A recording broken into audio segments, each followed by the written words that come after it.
Independent thoughts, independent life. This is Chad Benson. But bread and butter, I should note that unlike previous witnesses, you and I have actually met. It's very unusual. You know what? It drives me crazy every year. First President Bush, he started this whole thing back in like 89 or 90. And I will say, Trump, though, this is the stuff that drives me crazy, and then he undrives me crazy, right? Which is, he says that, and you're like, oh, yeah, that's what makes me laugh.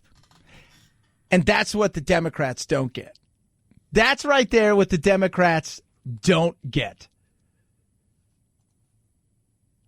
That just makes him a regular person. Makes people laugh. He's like, oh, yeah, that's kind of funny. He's not going to be removed, right? I tweeted out something a little bit earlier. I was talking actually to Congressman David Schweikert earlier. And he and I were talking about this. And I said, you know, they're not interested in finding something that's impeachable. I think they have that. I said, what they are interested is finding something that's removable. And he's like, oh, that's brilliant. I'm like, I know, right? Crazy. It came from me. But that's kind of what they want. And they're not going to get it. Did you see CNN's new poll today? It's, nah. What's that mean? It just means, nah. It's not going anywhere. It didn't move, right? The needle. Release everything you want. You can release the Kraken for all they care. It ain't changing anything. I think what we're starting to see is, you know, when the impeachment inquiry was first announced and they started to do these depositions, a lot of people were asking, can Nancy Pelosi peel off any Republicans? And I think in this final impeachment vote, but I think increasingly the question is becoming, does she lose more Democrats? Because Republicans have really sort of unified behind the president. And although 2 Democrats voted against the impeachment inquiry rules that they voted on a couple weeks ago, you know, we're hearing behind the scenes there are more moderates who are getting cold feet. And it all comes back to being afraid of being punished for voting to impeach the president. Yeah, and that's the reality. Right? They're taking literally stock in what has happened in the somewhat recent past, albeit 20 plus years ago. But they're looking around going, okay, guys, remember this just for a second. The Republicans did this. Some of the Republicans in the Senate even voted against removal, right? But when the Republicans in the Congress did this, they paid a price for it for a while. So are you ready for that? Because that is the potential. Yesterday, you had Brenda Lawrence come out and say, hey, maybe we should censure him. And now she's running away from that. Why? Because they're coming for her. Who are they? The crazy social media mob, many people who aren't even her constituents, other people inside of the party. They're coming for her because of that. She's like, censuring would be better. You're not going to remove him, but at least you'll have this on record. But no. We got to go for the whole thing. It's got to be this or nothing. It's got to be this or nothing. Is it going to be this or nothing? I mean, are you prepared? Are you prepared? I continue to say he's got a Rudy Giuliani problem. He doesn't think so. He was on with Bill O'Reilly. There's been a Bill O'Reilly signing. You didn't direct him to go to Ukraine and do anything or put any heat on him? No, I didn't direct him, but he is a warrior. Rudy's a warrior. Rudy went. He possibly saw something, but you have to understand, Rudy has other people that he represents. No, I know. He has a big firm that does that and work. He does. I think he's done work in Ukraine for years. Yeah. Good. Yeah, play that game. Play that game. But hold on a second. What was Rudy Giuliani doing in Ukraine on your behalf? Well, you have to ask that to Rudy. But Rudy, I don't even know. I know he was going to go to Ukraine, and I think he canceled the trip. But, you know, Rudy has other clients other than me. I just like that. It's like, he's a good guy. He's a warrior. It wasn't really me. I don't know what he was doing there. He's there all the time. He's got a second home. He winters there. Do you know he winters there? He loves the skiing and the beautiful ladies. You know, I had the Miss Universe contest, and we used to have it there all the time because I got, you know, I've met him, but I don't really know him. But he's a good guy, but he's a great guy. But I do know him, but I don't know him. But why he was going to the one place that I asked people to look at specific things in this is, you know, I don't know. Maybe. I don't know. Have you met Bread and Butter? Pardon them today. And at the end of the day, you know what's going to happen? Nothing. Now, there is going to be the first of the hearings. All right? So they're taking it over, the judiciary, and it is coming soon. It's up to the House Judiciary Committee to draft articles of impeachment against President Trump. Legal experts will testify at its first hearing next week on the question of what the framers meant by high crimes and misdemeanors. President Trump has been invited and has until December 1st to notify the committee whether he or a representative will attend. And that will be on Sunday. They will meet, I believe it is next Wednesday, Thursday, the 4th. I think it's Thursday. So they're going to get together, and I don't know what they're going to do. We know where this is going. I do want to see, though, if there's going to be some other people that stand up and say, you know what, I feel a little uncomfortable about this. I'm not saying that, if you're a Democrat, that there aren't some people out there that aren't going to get a little bit squirrely, right? Like step back for a second and say, feel a little squirrely, right? Feel a little, because a lot of people that are in red districts who maybe have been there for a long time may be worried, right? As we all know, it's about keeping the fiefdom. If you can keep that fiefdom, that's a great thing for you and your family. It's your job. Why wouldn't you want to keep your job? Why wouldn't you want to keep? And here's the other thing. It's always true. It's not like you're an architect and you're like, I'm standing up for the right thing. Because there's an architect firm across the street, right? There is no like, okay, well, let's go across the street and get a new job. There's none of that. And so that's why these jobs, there are a lot of them, and they want to hold on to them as long as possible. Right? They're going to do everything they can. Hold on to them as long as possible. 323-538-2423 at Chad Benson Show. Is your Twitter. Happy Turkey Week. We're going to be off on tomorrow and Thanksgiving. We're going to be eating food and stuff like that, even though the kids hate food nowadays and they hate all this kind of stuff. But traveling, kids, are you traveling? Because a lot of people are traveling. Today, 2.8 million Americans expected to fly. And then tomorrow, we get very close to a record. Thanksgiving, less than 2 million flying. On Friday, close to what is normal, a little more than 2 million. Then Saturday will be like today. And Sunday could be the busiest travel day ever in U.S. passenger history. Yeah, and you've got all kinds of stuff through the Midwest. There's going to be some stuff moving up through the East Coast. A lot of travelers are already looking around going, woo, this could get ugly. Already the weather has meant cancellations. More than 500 flights in the country, 460 flights already canceled in Denver. And don't forget, Denver is a transfer hub, so that could ripple through the system. Yeah, and like a domino, you miss one thing, it gets ugly, away it goes. So this will be interesting to watch the way this thing plays itself out. That's a lot. I just don't do it. I never have. I've never been the huge fan of the travel on these kind of things. Even driving, it's like I don't want to drive anymore. Like people, what are you doing? I'm like, I'm doing nothing. Like that's pretty much it. I'm going to do nothing. I'm going to chill. I'm going to relax. I'm going to hit some golf balls. We're going to have rain for a few days. I'm hoping it's calm. I see some movies. I'll watch some of my stupid Christmas movies on Lifetime and Hallmark. And that's it. Like that to me is like, that's perfect. And I'm going to pig out. I'm going to eat food. And I don't care what little kids at colleges say. We're here today at McAllister College, a small Christian private school in Minnesota, asking students if it's okay to celebrate Thanksgiving. Leaning towards no. I feel like with, the historical context and, kind of the really awful oppression of, indigenous people, like the holiday is really praised by, I think, people more on the conservative side of things. Yeah, I think that Thanksgiving has been misconstrued a lot, especially in textbooks, and it's kind of just based off of the genocide of indigenous people. I don't really think that we actually give thanks on Thanksgiving. We just eat a bunch of food, and it's just a bunch of capitalist bullshit. I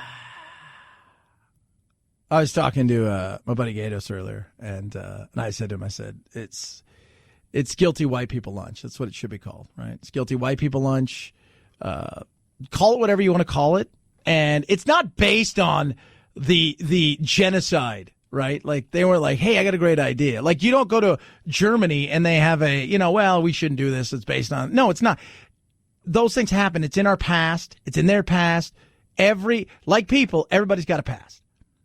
Some of our stuff we're not proud of. Some of our stuff we should be proud of. This isn't just this college. Go to any college in America, and a lot of people feel this way. Fantastic. Enjoy Thanksgiving while you can.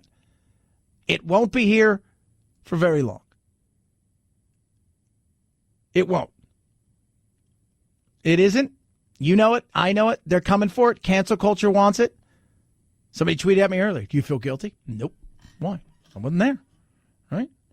Were you there? Were you there? Producer Phil, were you there? I was not. Okay, you were not. I was not. People on television not. The professor teaching these kids weren't. Their parents weren't. The kids themselves weren't. Their nieces, their nephews, their brothers, their sisters, their great-grandmas, their grandmas. None of them were. The amount of stuff I'm supposed to feel guilty, my guilt bucket is already full. I don't know what anybody wants, right? You can't just enjoy something. Like, for all the politics that, you know, and the divisiveness of what, you know, Trump is divisive. Yeah, he is. I will, absolutely. And he evokes all kinds of emotions. I'll give you that all day. And the other side, there's all, like, does everything have to be political? I have news for you. Whether Trump's president or not, they're going to have the same kind of view, even if he wasn't there. So enjoy Thanksgiving while you still have it. What are we going to have then? I don't know. Maybe nothing. Maybe it'll just be a regular day. We get rid of Black Friday. They want to get rid of Christmas. We'll get rid of Christmas. We'll just call it holiday. And even then, maybe we'll just get rid of holiday. If you want to celebrate, you celebrate whatever you want to celebrate. And if your work says, no, we're not celebrating that anymore, you just deal with it. And you can look at the millennials around the room. We're like, man, I really need a break. It's been a tough day. Sorry, you ruined that. We got rid of breaks because other people around the globe aren't having breaks. 323-538-2423 at Chad Benson Show is your Twitter. Tell you what, kids, Car Shield, great Christmas present, right? Your husband, your wife, your kids, your grandkids, they got a car, it's used, you like it. The reality is, though, it didn't come with a warranty, so what do? You get Car Shield. Call up and you say, okay, what kind of plans do you have? All kinds of plans. All kinds. Newer cars, all the electronics, they got a plan for that. Maybe you just want something for your transmission, your engine. They got plans for everything. You get 24/7 roadside assistance, a rental car for free while your car's in the shop. The shop is the shop that you choose. You pay a deductible. They get them paid directly. Boom. It's that simple. That simple. Whether you have 5,000 miles or 150,000 miles on your vehicle, they served over 1 million people. At some point in time, they realize, hey, your car, it's going to break down. So what do? You have Car Shield. You're covered today by Car Shield. Call 800-CAR-6000. Mention code Benson. Visit carshield.com. Use that code Benson. That's carshield.com, code Benson. What happens then? You save 10%. Check out everything they have. Carshield.com, code Benson. A deductible may apply. Chad Benson Show.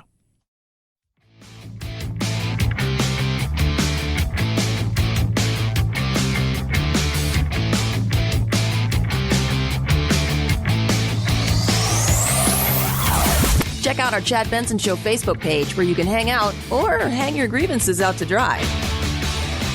This is Chad Benson.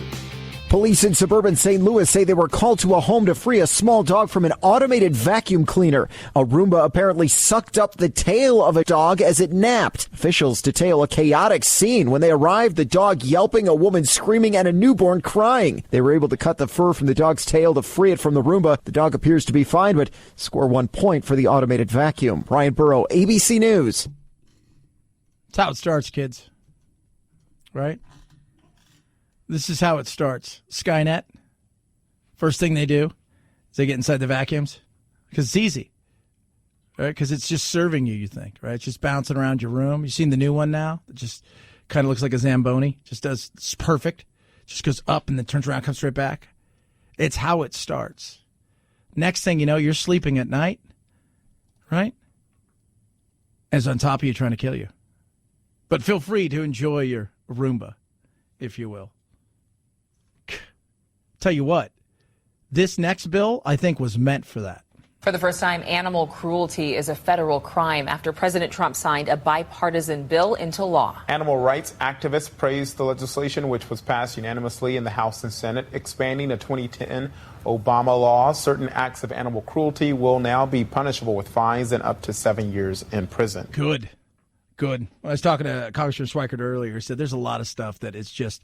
This is the one thing everybody got behind, which everybody should get behind, right? Like he even said, what kind of dark human being is okay with that? But they make these videos and they sell them of just this horrendous stuff. And it's just because people some people are just evil, beyond evil.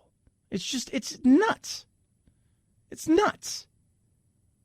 And they got behind it because it's perfect to get behind. That's why you barely heard anything about it. Why? Because everybody agrees. Killing animals and hurting them in a way. Like, people say, well, hunters do this. No, hunters, a majority of hunters aren't out there killing for the thrill. They enjoy hunting, yes, but a lot of people, like, I have a friend who's uber progressive. He loves to go rabbit hunting, and he likes eating what he catches. That's his thing, and he kills. He likes it. It's fine. I mean, there's a difference. These are people who are torturing animals, dogfighting, things like that. Sick individuals. Sick individuals. 323-538-2423 at Chad Benson Show is your Twitter. Feel free to tweet at me. Love hearing from all of you. We were talking earlier about kids wanting to cancel culture. This year I think I'm going to have a double Thanksgiving. You're not being nice now. You're just annoying us. You're being mean to us. Why would you be mean to us? Don't you feel sorry for the Indians? Yeah, I feel bad. What happened was horrible. I'm not trying to sugarcoat what happened and say it was a great thing. I'm not. But my guilt, over something I didn't do or you didn't do. What are you supposed to do? Here's a great thing. You feel guilty. Go do something that day. Go give back. Go out to a reservation or go somewhere and go help. Go try to do something. That's great. Go to a homeless shelter. There's nothing wrong with that. But at some point in time, you got to say to yourself, it's not. I didn't do anything, right? I recognized how bad it was, but I also realized the time of the day and the era that they lived in. It is what it is. What can we do except learn from it and make sure it doesn't happen again? 323-538-2423 at Chad Benson Show. He's tone deaf. We'll talk about that straight ahead. Chad Benson Show.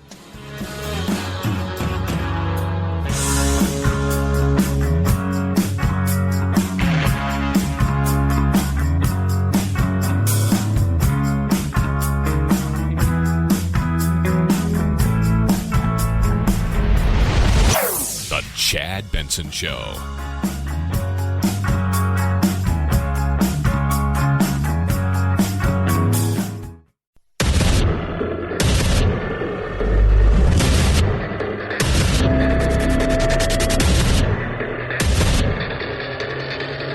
Independent thoughts, independent life. This is Chad Benson. Bill Cosby maintains his innocence, calling his trial a setup, talking for the first time since starting his 3 to 10 year prison sentence after being convicted of sexual assault last year. Cosby tells Black Press USA that he thinks he'll serve the full 10 years because when he comes up for parole, quote, they're not going to hear me say I have remorse. He says the jury in his trial was paid off to convict him, and this country has a long history of black political imprisonment. Dozens of women have accused Cosby of drugging and sexually assaulting them over the past 50 years, accusations he denies. By the way, you never hear black people come out and say, oh, Cosby got railroaded. You know why? Because they all don't like him. Because for years, Cosby railed against the inner city and rap and sagging pants and, single moms. You don't need to be standing outside buying tennis shoes for your kids and all these kind of things. So you really don't hear too many people going, oh, I feel sorry for him.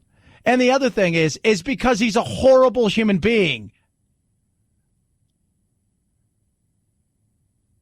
Yeah, we have a history of bad stuff that we've done. Case in point, today, 3 men getting released in Baltimore. After 36 years behind bars, 3 men from Baltimore walked free on Monday. Mary Stewart's son, Andrew, was a teenager when he was convicted of murder. This is the first time I have been able to hug my son in about 20-some years. This is wonderful. Her son and 2 friends had been accused of murdering a 14-year-old boy inside a Baltimore school. Witnesses have just now come forward recanting their testimonies and saying they were coerced by police. That's real. Bill Cosby, you're not real. You weren't railroaded, right? They didn't get a bunch of women from all over the country, right? Put him to the Adler School of Theatrics and Drama. Give them all a script. but time it so some of them were really old and some of them were somewhat youngish, and then have them all tell the same story of you pretending to help them, you slipping them something, them waking up with you on top, and now you're a political prisoner? No, you're not. You're a clown. You're Rapey McRaperson. And good riddance to bad rubbish. Have fun 11 years in there. Have fun. Go. 323-538-2423. At Chad Benson Show is your Twitter. Feel free to tweet at me. Everybody needs one of these, especially people in power. Too many yes men and women is not a good thing, especially in business. You've got to have somebody on your team that is comfortable telling you, no, that's a bad idea. We shouldn't go there. You shouldn't post that. Entrepreneur Dana Steele, creator of Your Daily Success Tip, calls it a no person. And she says, yes, the no person will bring out your inner child. I may stomp out of the room, but I'll come back a few minutes later and go, you're right. Help me figure out a better way to do this. She says acting like a grown-up makes common sense in business, and that means dollars and cents. Everybody needs one, right? How many of you out there, right? Moms, dads, brothers, uncles, people, just people at work. How many of you, and work's one of those places where you're traveling up the ladder in life. And I tell this all the time to, especially I've got a young producer named Zoe. We call him the Cran. Everybody knows who Cran is, Hawaiian Cran. I tell him, I said, dude, you're 23, right? Like I'm 48, right? Phil's around my age. Anthony's a little bit younger than us, but we've all been in the business a long time. You say yes in situations. The no person is somebody who's in power. You want somebody around you who's it's not telling you no. What it is being honest. That's what it is. It's being honest. Having that person around you, especially a business that will look at you and say, don't do that. Right? That's something you don't do. Right? And a lot of times you can do it. But just because you can doesn't mean you should. And having that honest person. See, Trump doesn't have that. Trump doesn't have that person around him anymore. I think the only person that's close to him that could, right? I don't even think the kids have the sway. I think Kellyanne Conway, because she's like, look, my marriage is crazy. I don't even know what it's all about anymore at this point in time. So I think she's about it. And I don't even know how much of that he actually takes to heart. Because I think he does his own thing, as we all know. That's the one thing about Trump. Trump does his own thing. And when you have somebody who does their own thing, right? When you have somebody like him, or anybody, right, that does their own thing, you will have success, and eventually you're going to have a bit of a flame out. Right? That's the reality of it. At times it just wears thin. And when you're a disruptor, and Trump, for better or worse, whether you like him or hate him, love him, or just he everything about him you find vile, even before he became president, which is for a lot of people, they feel that way. One thing Trump was in the world that we live in of politics is he was a disruptor, right? And there's good and bad with that, right? Uber and Lyft are disruptors. To taxis. They're disruptors to a way that people get around. In sports, you have those people. And a lot of times you look at them and they're there, especially coaches and stuff like that. They've got a finite time with them. And after they disrupt and they do the things they do and it's different, eventually it kind of wears thin. And the biggest thing, and I was talking to a Democrat today who I continue to try to get to come on the show. Beg him all the time. And he agrees, as we were talking about the fact that the way that they've handled even impeachment, but before that, in everything, that the loud voice, even if it wasn't them who said something, it was the agreeing and going after, Trump supporters and attacking them and agreeing with people that attack them. And Trump supporters gave as good as they got. but then asking them to support something. They just weren't going to do it.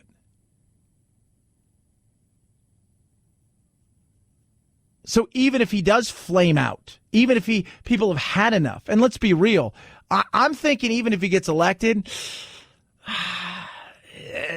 about that 6-year mark, most presidents start to become kind of like, I've had this for a long time, I like this car, it's cool, and, when I'm driving, I feel okay, but then I look around, I get somebody else's car, it's kind of cool, it's kind of, I like that a little bit. And I think even as a disruptor at this point in time, that 6-year is going to come, and I think it will eventually hit.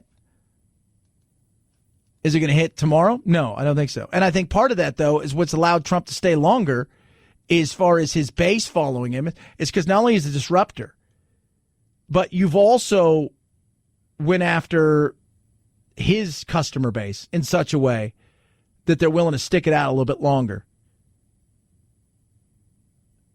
And he's like, yeah, I guess you're kind of right. He's a disruptor, though. He is. Look, he's a disruptor for the entire political system. Republican, Democrat.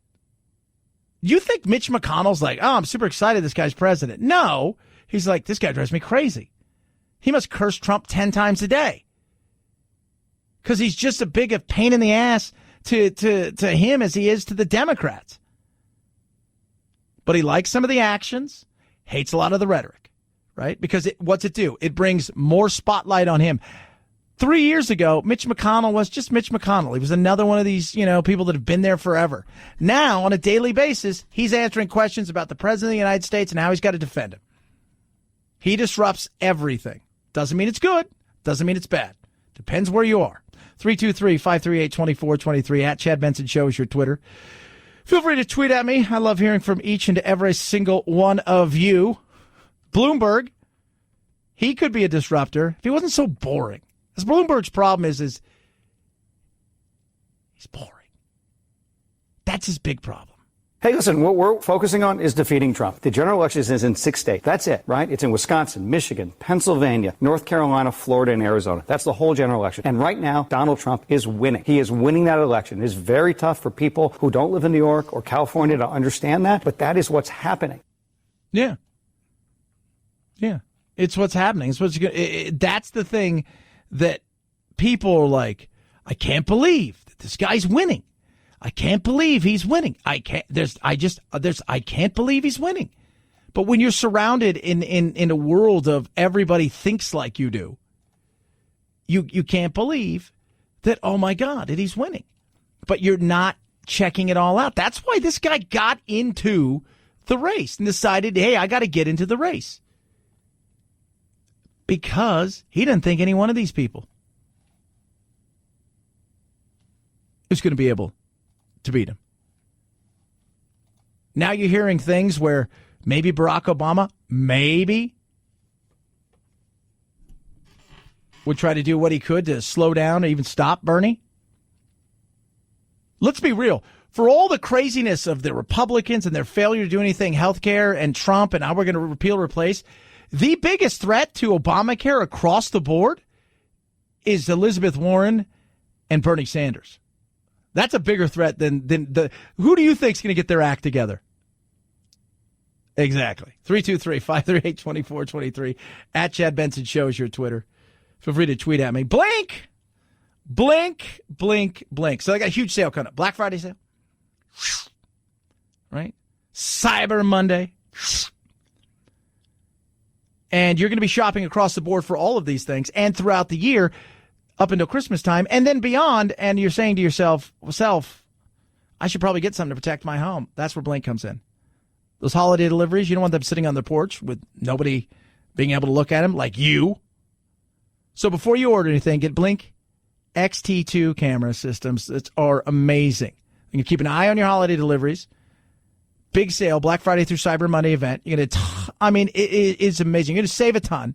And on top of that, free Amazon Echo Dot with any Blink system while supplies last. Now, the XT2 cameras are amazing. Wire-free, setup minutes, very, very fast to set up. Run on a couple AA batteries, up to 2 years. Motion activated. So delivery guy comes up, right? He's strolling up. Boop, boop, boop, boop, boop, boop. Here he comes. You can alert on your smartphone app, which you've downloaded. Blink smartphone app. Bing! Oh, my goodness, there. Two-way talk feature. Hey, is there any way you can hide that back there? Or is there any way maybe you can put it over the fence? Or is there any way that you can whatever? Or take it to the neighbor's house? Boom, that's the way it goes. Blink's Black Friday Cyber Monday event is on. Save up 28% on Blink camera systems. From November 28th through the 2nd of December, get a free Amazon Echo Dot with any Blink security systems while supplies last. Visit BlinkProtect.com/sale. BlinkProtect.com/sale. BlinkProtect.com/sale. Are you racist if you don't like certain food? Chad Benson Show.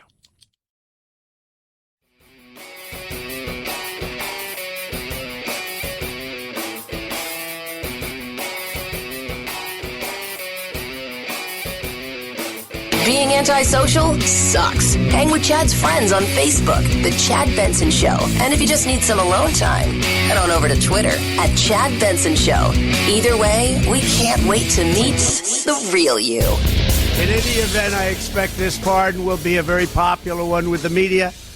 After all, turkeys are closely related to vultures. I don't know if I like that line, but there is a little truth to it.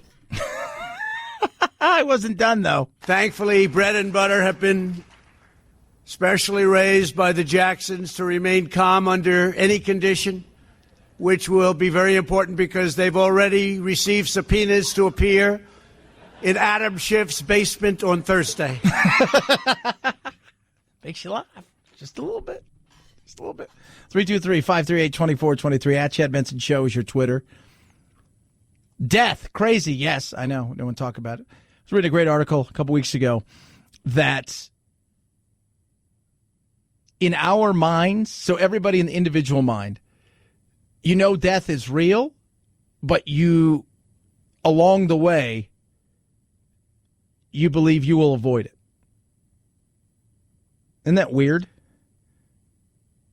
Like somehow you believe that you'll avoid it, you'll get through it, even though you know it's inevitable. Because they say if there wasn't that in your brain and your conscience, people, who knows what we'd be like. Crazy.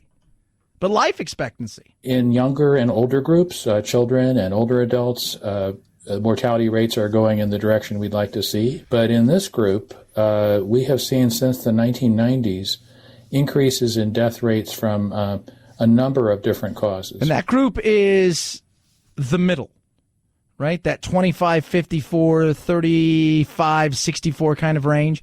And the reason is because people are like, look again, America's life expectancy's gone down a little bit. It has nothing to do with whether or not our medical is good. It has all to do with the fact that suicide, and in particular, the opioid epidemic is crushing us. So when you look at a lot of these things, they'll say, look how much better everybody's living. And then you go and you take a real look at it and you start to break things down. It's totally different. But we live in this world of uber negativity when it's the greatest time in the history of forever. Forever. Think about that. As long as human beings have wandered this earth, it has never been better than this. And for some people, not enough. You've got to find something to bitch about. Case in point, Tom Nichols. Who's he? Radio Free Tom. So somebody in the internet, because that's what happens, asked people, right? And this is a guy teaches at the U.S. Naval War College in Rhode Island about controversial food opinions.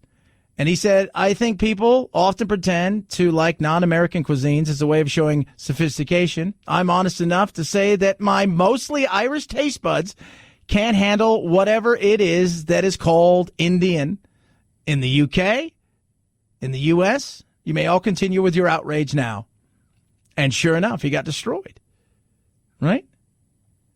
And it's so funny. White people dunking on Indian food sucks. But white people fawning over it sucks too, writes one person.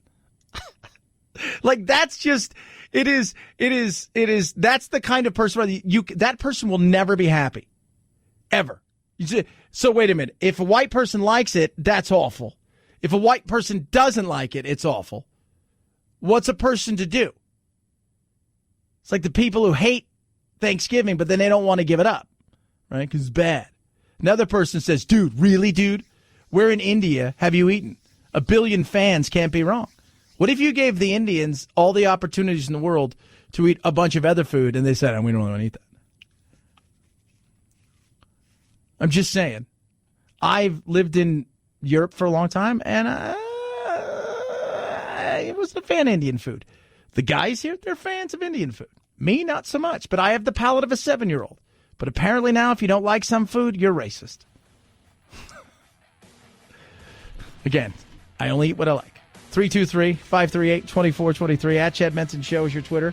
My Thanksgiving is going to be as dull, vanilla, white, cracker ass as it comes, and I'm sure that'll anger some people. For me, though, I'll be watching football all day, eating chips, dips, turkey, gravy, all the fixins'. It's the Chad Benson Show.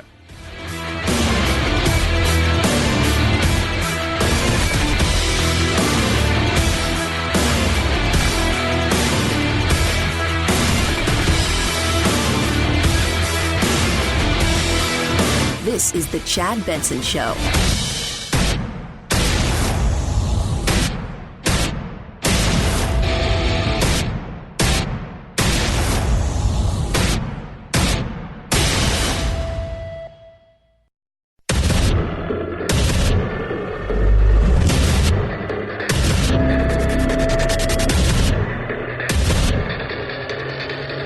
Independent thoughts, independent life.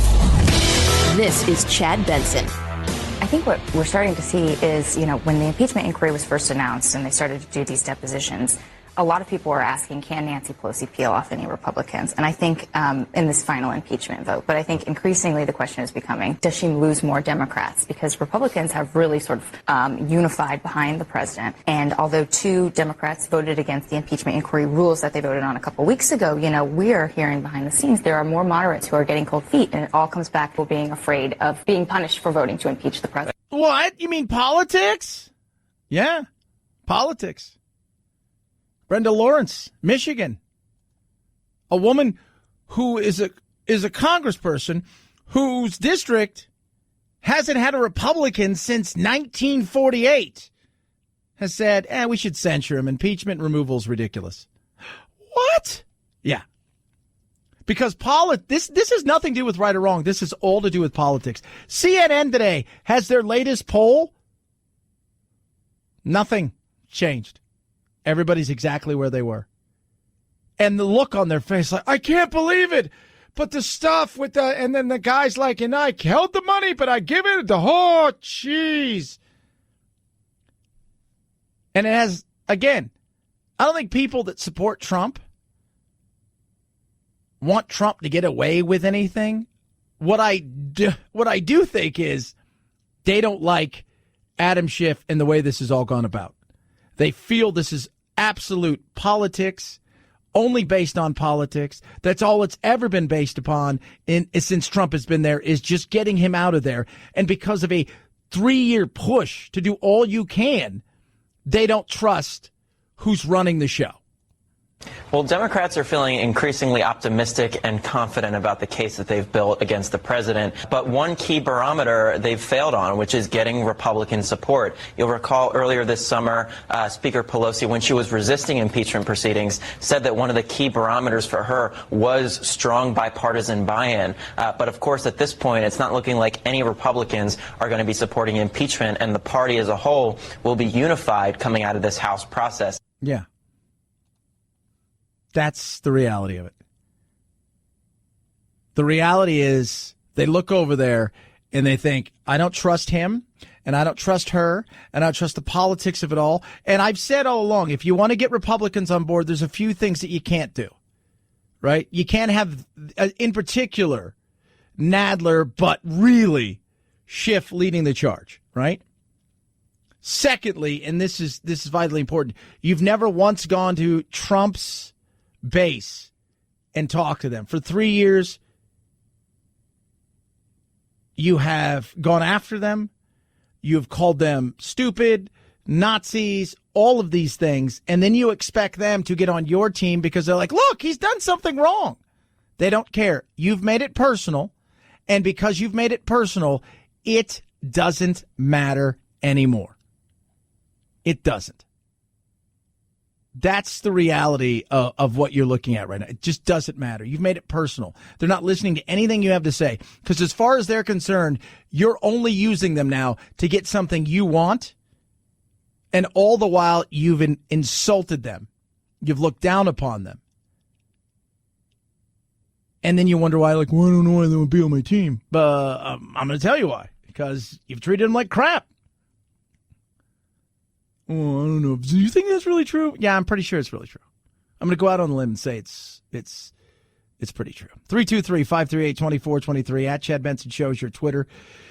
You can tweet at us. Love hearing from each and every single one of you. By the way, bipartisan thing got done yesterday. They got very little press. Anybody talked about it. But Trump got something done with everybody agreeing. For the first time, animal cruelty is a federal crime after President Trump signed a bipartisan bill into law. Animal rights activists praised the legislation, which was passed unanimously in the House and Senate, expanding a 2010 Obama law. Certain acts of animal cruelty will now be punishable with fines and up to 7 years in prison. Good. But they all agreed on it. Everybody voted and said, yeah, this is a good idea. Let's do this, right? On a day of which we had Conan, the dog there, right? The turkey guy's there, and the pardoning's going on today with bread and butter. Last year was carrot and peas, right? So they're going to go live their life off in some faraway place. I don't know where they go. Usually it's a farm somewhere. People come by and go, hey, look, it's carrot and peas. It looks a lot like all the other ones. But there you go. But bipartisan. Why? Because there's no politics in that. Like, if that shows you anything, there's no politics in it. Right? Like, nobody walks around going, well, I think it's a little stiff, right? Like, you beat a dog with a hose, then electrocute it and go Michael Vick on it. Now, Michael Vick's changed, but I'm just saying, it's a little stiff, right? Smidge. No, there's no politics in it. It's a win across the board, right? Black, white, red, blue, gay, straight, believer, atheist, they all agree. Hurting animals is bad. That's it. Problem solved. Hurting animals is bad. No politics. Could you imagine if there was politics involved? My constituents enjoy hurting animals. What? No, there's just no politics. And thank God there was no. And this is the other thing that a lot of times you'll see people who will vote no on a bill. And you're like, I can't believe they voted no on that. That's amazing. They voted no. That's like a no-brainer, right? Then you go and you finally say, well, have you read the bill? Well, no, nobody ever reads the bill, right? So, but you go and you finally look through the bill, and you're like, oh, okay, wait a minute here. Yeah, they also put in the back end a bunch of pork, knowing full well that this group was not going to vote for it. It didn't need to be in there. That's why the reason so many bills don't get passed the way they should, because we have 48 different things in there, right? Hey, you know what? My constituents need a new bridge to nowhere because it's going to cost $50 billion. And that money's going to come back to my town, and that'll be great. It'll mean jobs, even though taxpayers are going to have to pay for it, but it'll make me look good. Or they put stuff in there. There was none of that. It was just, hey, we're doing this, and here we go. And that's a win. 323-538-2423 at Chad Benson Show is your Twitter. Michael Bloomberg's going to be out here. I'm in Phoenix. He's going to be out here in Phoenix today. He's going to go to the state capitol and go and file. He's getting in all of the states he possibly can, and he's coming hard. And like I say, he's focusing on Super Tuesday. That's his big thing. And his campaign manager came out and said what I said yesterday, which is he doesn't feel anybody can beat Trump at this point in time. And so that's why he's getting into it. His biggest issue isn't that he's getting in late because he's got all the money in the world. He can play this game forever. To me, his biggest issue is still he doesn't have that personality. And as we've seen now, personality and being big and being bold, that's what Bernie did. On a smaller, not so, even to a certain extent, Bernie and Trump are a lot of the same. They're just you know, and yesterday, producer Anthony and I were talking about this, it's the, you know, they are in so many ways the same, just opposite sides right now, right? Different sides of the same coin. Like, he is personality, because there's a lot of personality in Bernie. He's very likable, even if you don't like his politics. He's kind of funny. He's got a lot of belief in stuff. He's out there. He comes across as very real and authentic. Same thing as Trump, but Trump's loud and brash. But there's a lot of what they have their conviction that they believe in, and they don't change for anybody at all. Bloomberg's big thing is he lacks a bit of personality. Hey, listen, what we're focusing on is defeating Trump. The general election is in 6 states. That's it, right? It's in Wisconsin, Michigan, Pennsylvania, North Carolina, Florida, and Arizona. That's the whole general election. And right now, Donald Trump is winning. He is winning that election. It is very tough for people who don't live in New York or California to understand that, but that is what's happening. Yeah. And Arizona's Arizona is a dead red state that is becoming purple. People moving here from California. You've got a lot of different, people that have immigrated here from other countries. I mean, it's definitely changing in a lot of ways. You've got your first, state senator that's a Democrat in Kyrsten Sinema, right? She beat Martha McSally, who is now taken over as the other senator for the late John McCain. But on top of all of that, she's got to run in 2020, and she's struggling because Mark Kelly is running, and he's a Democrat, and he seems to have the lead in a lot of ways, and the Democratic Party has keyed in on a place like Arizona that you thought 5 years ago was never going to happen. Well, guess what? It is happening. It is changing. Demographics are changing. You got a lot of different things going on here. They're going to focus on a few states, a lot of other states, right? Like, if a state's red, dead red. So you've got battleground states, and this was a battleground state never, and it has become one. And so, listen, Mike was doing everything he could from the sidelines, and he finally decided it wasn't enough to sit on the sidelines, and he needed to do what he could to alter that dynamic. And so that's what we're going to try to do. Yeah. He knows. He looks out there, and he knows. Yeah, and we got to figure something out because they don't have the person, right? They don't have the person. What the Democrats are hoping for is that he's Doc Holliday, right? I'm here, Huckleberry. That's kind of what they're hoping for, quietly. They don't feel they have. I've talked to a lot of pollsters and a lot of Democratic operatives and people who work in the Democratic, sphere. And they say the same thing. Beating Trump is huge. It's the only thing. But they don't think, that this is going to get it done. What's out there?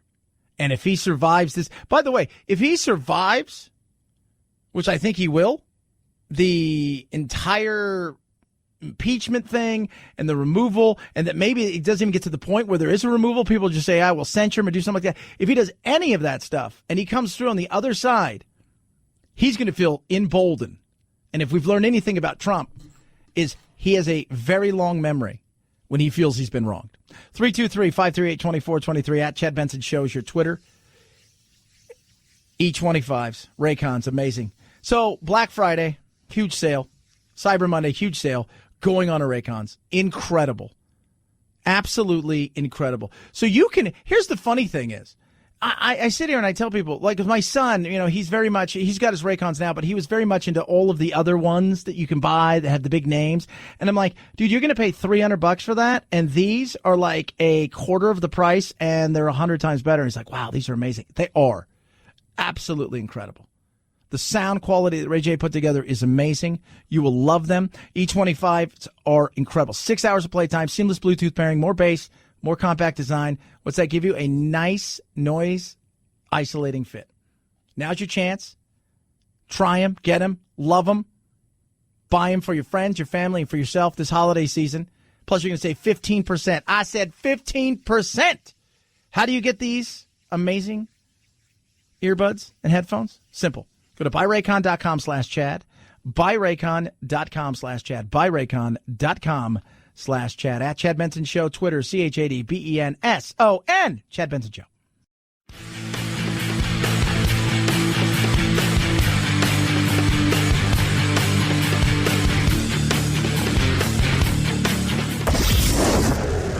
I, you, he, she, it.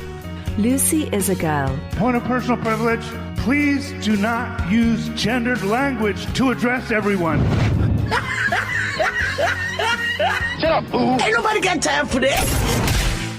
This is the Chad Benson Show. What we will do is have a 4% tax on income, exempting the first $29,000. You're better at arithmetic than I am, because what that means is if you are that average family in the middle who makes $60,000 a year, that means we're going to tax you on $31,000 at 4%. Yeah, Bernie. At least Bernie's honest. Again, he throws it out there about taxes and where this goes. Give people the option. I know Bernie doesn't want to. I know that Warren doesn't want to. Buttigieg does. But tearing it all down is not only going to break it, it's going to break it beyond repair. And it is just, it's nuts. And remember, everything that they base all of their numbers on,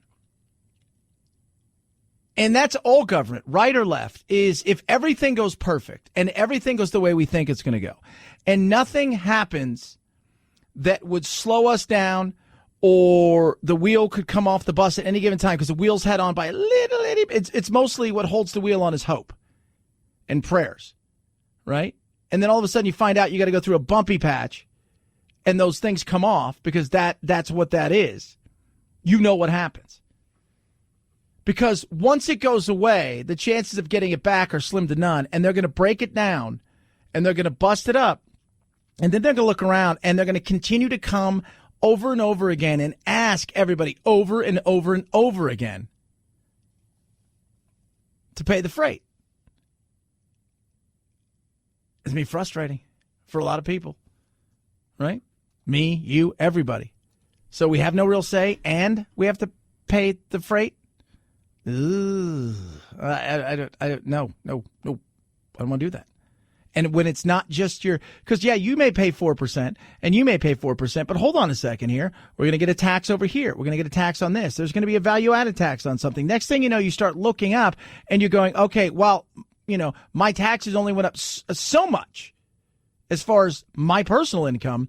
Everything else along the way has gone up to the point where it's tough to live. You go look at Denmark and you go look at a lot of other places that have the way that they talk about stuff. Understand that the middle class robs the middle class to pay for the middle class. And that is something that they fail to mention. 323-538-2423. At Chad Benson Show is your Twitter. Pete Buttigieg is a lying MFer. Yeah, did you guys know that? I don't think you guys knew that. But he is. Like, he's just lying. That's all he does. He's a lying MFer. We're going to talk about that. I swear, I read the article. I've read it twice, and I just sit there and I'm thinking to myself, no, sorry, I'm not buying what you're selling here. Right? I'm not. But you can go out there and you can spin it how you want to spin it because that's what people do. But no. Talk about that straight ahead. Chad Benson Show.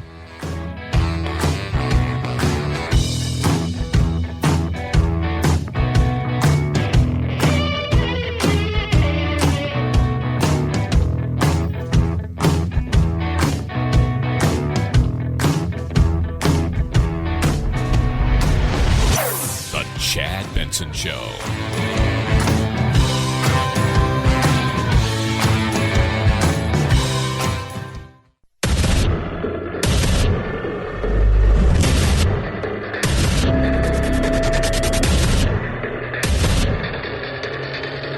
Independent thoughts, independent life. This is Chad Benson. part of the iron grill cut out in a small triangular shape, and that is where the thieves managed to slip in. It really is not a very wide gap, and they were only in there for minutes, but it does seem that this whole thing was pretty well planned. Yeah, planned big time. Depending on where you read and the value of yesterday's Green Vault's super heist, 500 million to a billion euros. It's crazy. I mean, this may be the biggest heist of all time based on a value of something. Something, by the way, you can move, which is always important. If these jewels get broken down for parts, because they wouldn't be able to sell them on the open market, they're too recognizable, then it'll be far, far more difficult to trace them. Yeah, absolutely. That's just it. They take these things apart. Again, you can't trace them. You can't. Right? You come in, you like a respectable person. You have the go-between, if you will. They go in, they sell these things to dealers and people around the world. They have no idea. You can't trace any of them. They just say, oh, it is what it is, right? You sold me something, right? And they're looking around and saying, oh, my God, what has happened? We understand that they've taken 3 jewelry sets of the many that were in there. These things date back to the 1700s. They're a really important part of German cultural history. Probably gone forever. Because you would have to think, those things probably aren't even in Germany right now. They were probably, the minute they took them out, and within those 24 hours, they're probably out of the country. May never be seen again. And they said they walked right by all of the other artwork because you can't sell artwork if you steal it. You just can't do it. You can't move it. Because people who understand how valuable art is, you can't sell it to them. Because they want no part of that. 323-538-2423 at Chad Benson Show is your Twitter. You can tweet at us. Text the program as well. Papa Murphy's founder is trending today as well. Because I don't even know what it was about. Right? Like, he is... his name is John Schnatter, right? And he's talking about, since the day that he's essentially been canned, that he's slowly but surely trying to get back, I guess. And look, for all that it's worth, he started something small, built something big, and then he felt he was cast aside. And now you've got people running what he sees as his baby, which has to be tough. I've had a couple friends who've done extremely well, and they've started companies, and slowly but surely as the money came in, and they were slowly but surely kind of asked out of it, and they made great money, they made a great living, but there's still that part of, hey, we started this thing in our garage, we built this thing up, this became our baby, this was our idea, and then you look at it, and you don't really have it anymore. You know what I mean? Like, I was just, what was it? Jimmy Dean, right? Country singer, Big John, Big Bad John. He obviously became a big sausage guy, and he had all of his meats, and Sara Lee bought it, and eventually they phased him out. They used his name, but they phased him out, and he said it was kind of weird to see all of that stuff, right? That's kind of weird. But so he gave this weird interview. Like, totally weird. And people are like, because the lighting's not very good. Listening to him is kind of odd. But you're like, he looks like he's hopped up on something. But he's talking about the new guy, Mark Shapiro, the guy that's running everything now. But listen to his pizza thing. Okay, you guys ready? I don't know how many pizza. Producer, I'm going to have pizza tonight. I'm having Papa Murphy's instead of Papa John's. I like Papa Murphy's. I like Papa John's. I got no problem with that. But I don't know if I could do this. I've had over 40 pizzas in the last 30 days. 40 pizzas, 30 days. You do the math. Are you living off that? And I love pizza. You know what I had last night for dinner? Piece of pizza. Yeah, I did, because I like pizza. It's one of my dirty little secrets where I get this pizza. It is. People laugh at me. They're like, you have how many listeners a week? And you do all this stuff? And that's where you get your pizza? I'm like, leave me alone. I've had over 40 pizzas in the last 30 days. Living currently in Mark Shapiro should be in jail. He has no pizza experience. He's never been in the pizza category. I would just say, stay tuned. The day of reckoning will come. The record will be straight. Why not set the record straight now? I mean, what is it about the record that's not straight? Stay tuned. Yeah, he says that his board member, like this is like he set him up, right? He said, "Oh, the board member set me up. Set me up. This guy set me up." Right? Like he set me up. He's got no pizza experience. Don't feel sorry for old John there, though. It's worth about $800 million. So life has been good to him. 323-538-2423 at Chad Benson Show is your Twitter. So an interesting article. Today you go on Twitter, you see what's trending, which is Pete Buttigieg is a lying MFer. So Mayor Pete's a liar. Why is that? Because a columnist took him to task for a old soundbite from several years ago about, well, they were talking about kids in school and whatnot, and in particular black kids in school. Kids need to see evidence that education is going to work for them, because you're motivated because you believe that at the end of your educational process there's a reward, there's a stable life, there's a job. And there are a lot of kids, especially the lower income minority neighborhoods, who literally just haven't seen it work. There isn't somebody they know personally and I think that's who testifies to the value of education. Right, so he's a lying MFer. So this gentleman who wrote in the Roots, Michael Harriot, who wrote essentially, this is why he lies, right? Right. He lies because this guy, he grew up in the hood, the bad section of town. You know, where black people live during the crack revolution of the 80s. He said, every day to get to school, what do you have to do? I would give a friendly nod as I walked past the early rising dope boys. I meandered through the projects, and if I hadn't recently rained, if it hadn't, or if it had, guess what? I had to wait for someone to help me put a 10-foot-long wooden plank across the ditch that separated the black part of town from the only high school in town. Right? So he goes on and he talks about, basically, Pete, he's a lucky MFer. He attended one of the best private schools in the country. He was on campus, one of the best colleges in the country, University of Notre Dame. His dad worked there as a professor. His mother worked at an even better school. He got into Harvard, became a Rhodes Scholar. He said he'll probably insist that he had nothing to do with his whiteness. He would likely tell you that he valued education and had great role models, both of which are probably true. There's no question that he's intelligent, hardworking, well-educated. But he didn't have to jump a ditch.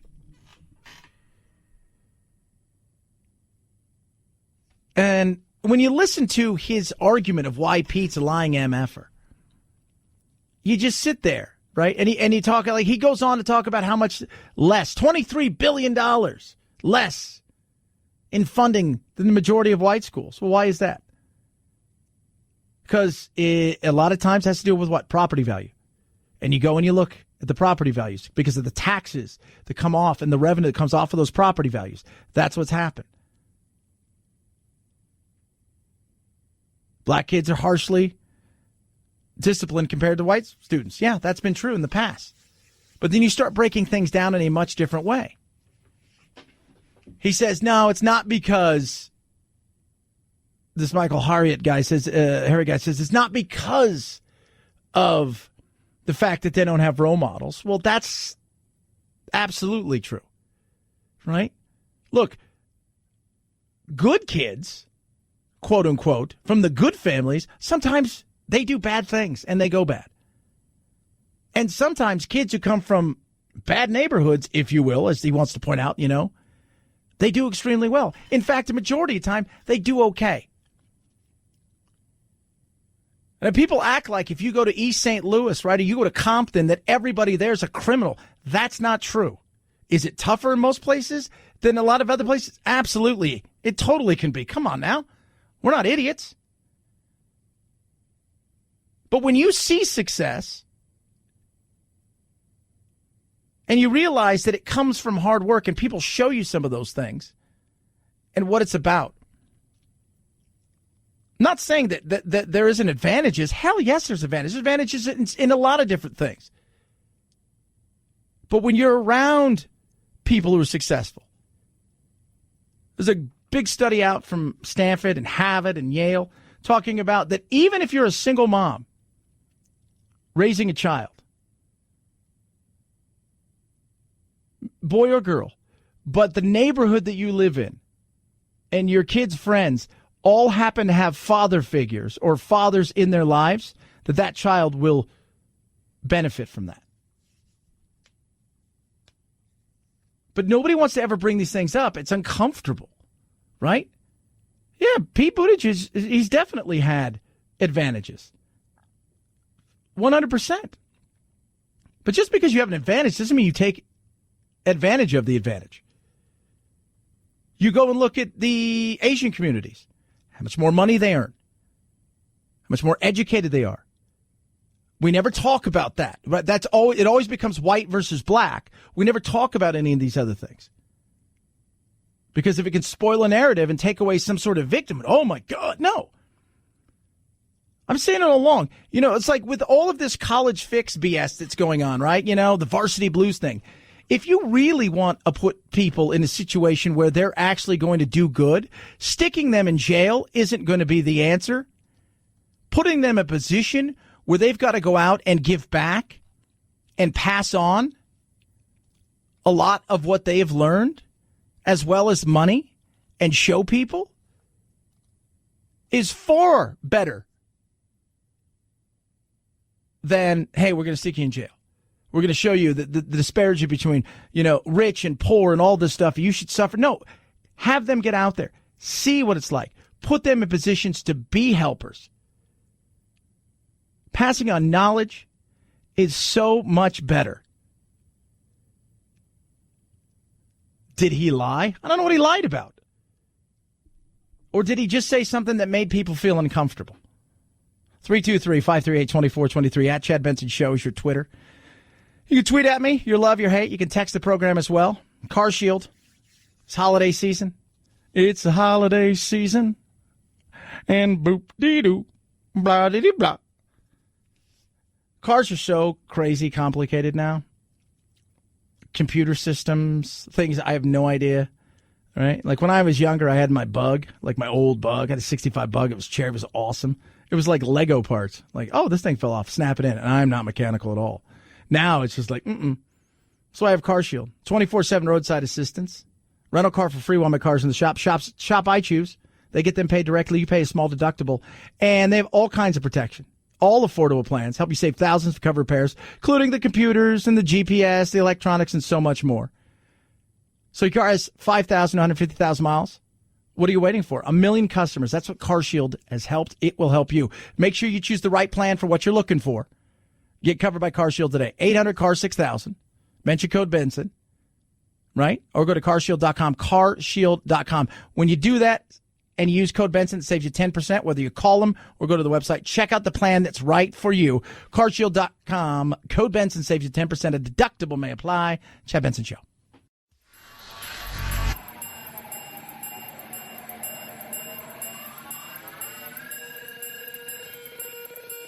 Set Chad straight. Text the show, 323-538-2423. That's 323-538-CHAD. Someone has to do it.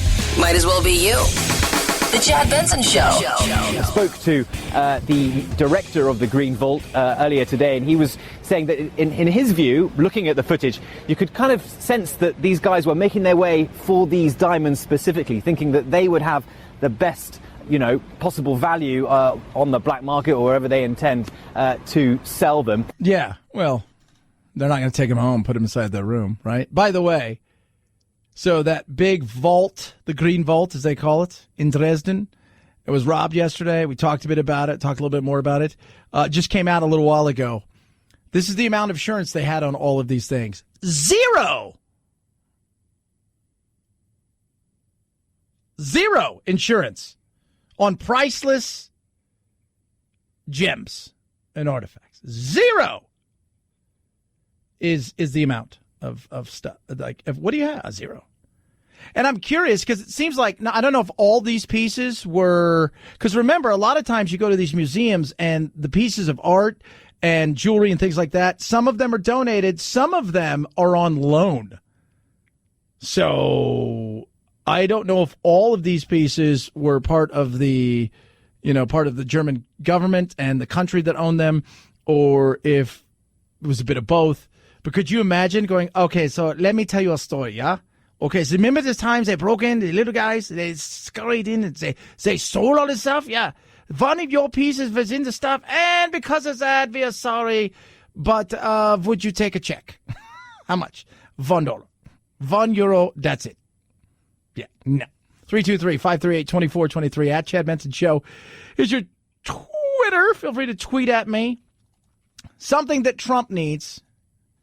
Everybody needs this. Too many yes men and women is not a good thing, especially in business. You've got to have somebody on your team that is comfortable telling you, no, that's a bad idea. We shouldn't go there. You shouldn't post that. Entrepreneur Dana Steele, creator of Your Daily Success Tip, calls it a no person. And she says, yes, the no person will bring out your inner child. I may stomp out of the room, but I'll come back a few minutes later and go, you're right. Help me figure out a better way to do this. She says acting like a grown-up makes common sense in business, and that means dollars and cents. Yeah.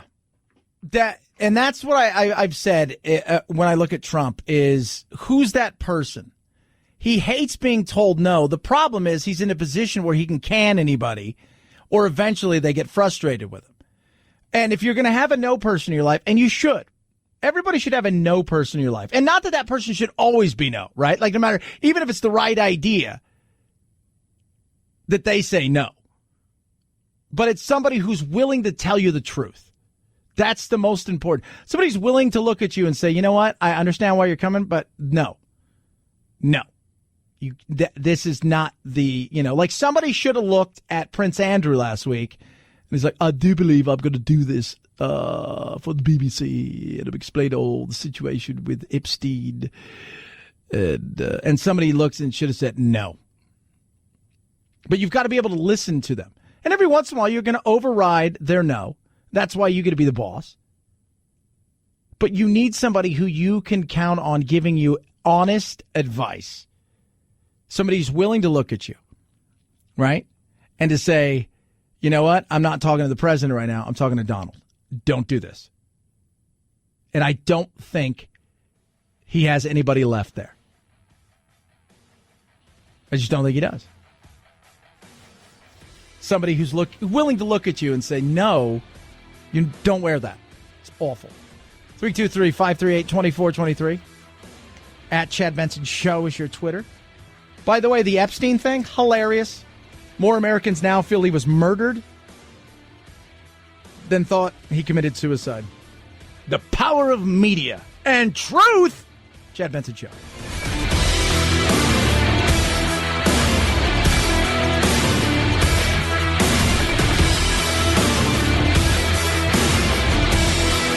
This is the Chad Benson Show.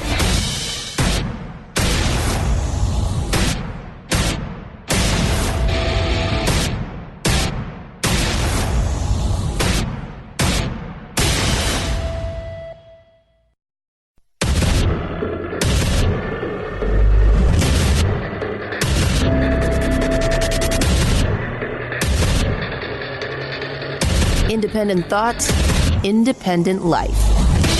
This is Chad Benson. So next Wednesday, the 4th, will be the first in the hearings for the Judicial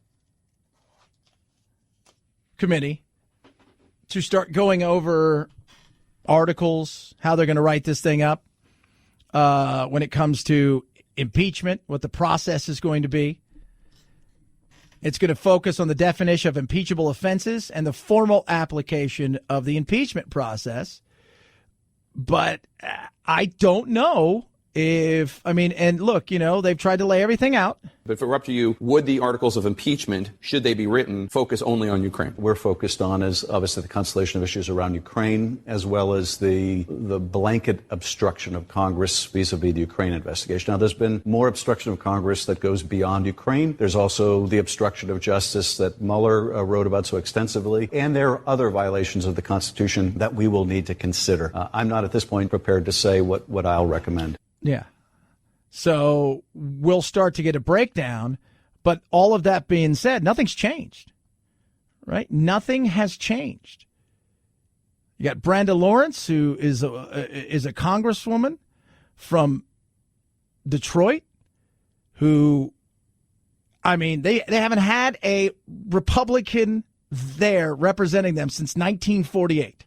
That's a long time. That was 3 years after World War II ended. Hillary won by 60%. She is in no way, shape, or form worried about losing at all. She's not worried about it at all. She's just like, maybe we should censure because we'll get it on the record, right? If we do that, that's better than trying for a trial where you know what's going to come and it's not going to be good for the country. And there are people out there quietly behind the scenes who are like, yeah, this may not be the best idea. I think what we're starting to see is, when the impeachment inquiry was first announced and they started to do these depositions, a lot of people were asking, can Nancy Pelosi peel off any Republicans? And I think in this final impeachment vote, but I think increasingly the question is becoming, does she lose more Democrats? Because Republicans have really sort of unified behind the president. And although 2 Democrats voted against the impeachment inquiry rules that they voted on a couple weeks ago, we are hearing behind the scenes there are more moderates who are getting cold feet. And it all comes back to being afraid of being punished for voting to impeach the president. Yeah, and some of that has nothing to do with today and all to do with yesteryear. Go back and you look and see what happened after the failed impeachment and removal. He was impeached, but the removal of Clinton and what took place there. They paid for it for a while. They did. And I think you got to step back for just a second and say, all right, if we do this, are you ready for the repercussions? And because there will be some. CNN poll came out today. It's like, not a lot happening. Right? Like, nobody's been moved by any of this. They're like, it's no big deal. Right? Because people have made up their mind before this. So you pointing things out to them because they just don't care. Right? They just don't care. And so those moderates are getting a little jumpy. And like I said, you may peel off a Republican in the Senate, but don't be surprised if it gets to that point that the Republicans peel off 3 or 4 or 5 Democrats who are in potentially red districts, but have managed to survive, or purple districts, and they say, you know what? No, we're not going to do this. It happened with Clinton, right? There were more than a few. I think 15 out of the 2 articles that they went down there. There were 15 betwixt the two that, said, no, we're not going to do this. So it's not just now. I think they're looking back and saying, well, if history does repeat itself, we could be in a position where he doesn't get removed from office and he is reelected because people feel some sympathy and people are angry and tired and they come out in mass. And then they remove some of us and Nancy has to hand the gavel back to somebody and they strengthen themselves in the Senate. So they got to walk a fine line. And it'll be interesting to see as she takes the temperature quietly behind the scenes. How serious are you this? Are you going into this thing ready to roll? Are you going into this knowing exactly what the potential may be? 323-538-2423 at Chad Benson Show is your Twitter. Couple days. I mean, looking at Thanksgiving, right? Gobble, gobble, gobble. People looking around, thinking to themselves, getting all excited. Going to eat a lot of turkey, Going to have a lot of fun. Going to travel. Today, 2.8 million Americans expected to fly. And then tomorrow, we get very close to a record. Thanksgiving, less than 2 million flying. On Friday, close to what is normal, a little more than 2 million. Then Saturday will be like today. And Sunday could be the busiest travel day ever in U.S. passenger history. Yeah. Now, here's the issue with a lot of this. You're going to have that cyclone bomb or whatever it is that they're talking about. If you go and you look at, especially throughout the East, it is ugly. It is very, very ugly. And the potential for this thing to get even uglier is very real. Producer Phil, you're out there in beautiful Arlington. What's it like right now? It's pretty nice out here. It's almost in the 60s. Yeah, so there you go. So you're getting a little bit of this, but not much in the next couple days. Winds are supposed to pick up, and I think we're going to have a period of heavy rains. I just don't remember when.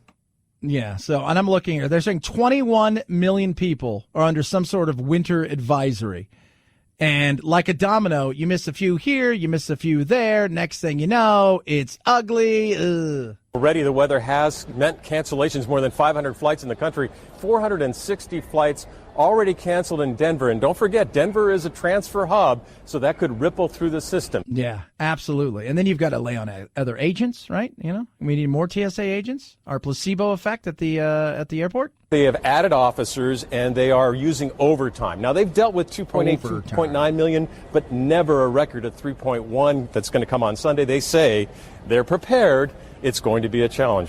Yeah, so we'll see. We'll see. And imagine in some of these airports how many people are going to be moving through there. Get there early. Expect to stay late. Everybody's in the same position that you are. That's what I try to tell people.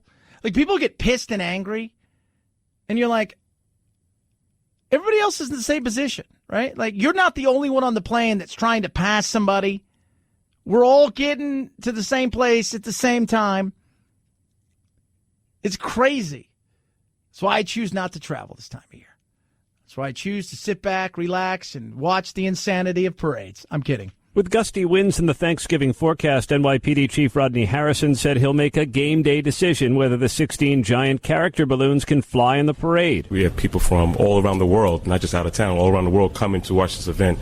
So, safety is paramount. Sustained winds of 23 miles per hour or gusts in excess of 34 miles per hour ground the balloons. Otherwise, the handlers can adjust the height to account for the wind. New balloons this year include astronaut Snoopy and the return of Smokey Bear. Oh, no way, Smokey Bear's, but yes, Smokey Bear is back, baby, with a vengeance, because only you can prevent forest fires. And PG&E, you guys could try to prevent fires, and I think In-N-Out Burger's being sued because apparently they started a fire, and you know who you guys are out there. Just be careful. Just be careful. That's all I'm saying. 323-538-2423 at Chad Benson Show's your Twitter. People are moving away from Turkey. I was reading over the last couple weeks, and the millennial generation, it ain't their thing, right? Like this isn't, they want other stuff, right? They're getting into more diversity, and they want to have all kinds of stuff, and let's have this, and we're going to have that, and we're going to do all those things. And I was like, I'm going to do the same thing. I sit down. I want this. I want turkey. I want mashed potatoes. I want a little bit of gravy. I want stuffing, and the green beans and some stuff like this. What I want, right? And I like the fact too that there's always enough leftovers where I can enjoy myself in a nice turkey sandwich. That's Friday. That's it. Friday about noon. I get white bread, some lettuce, a little mayo. Boom, on I go. Eat into that. Sit there and go. Oh, it's time for a nap. And away I go. That's Thanksgiving.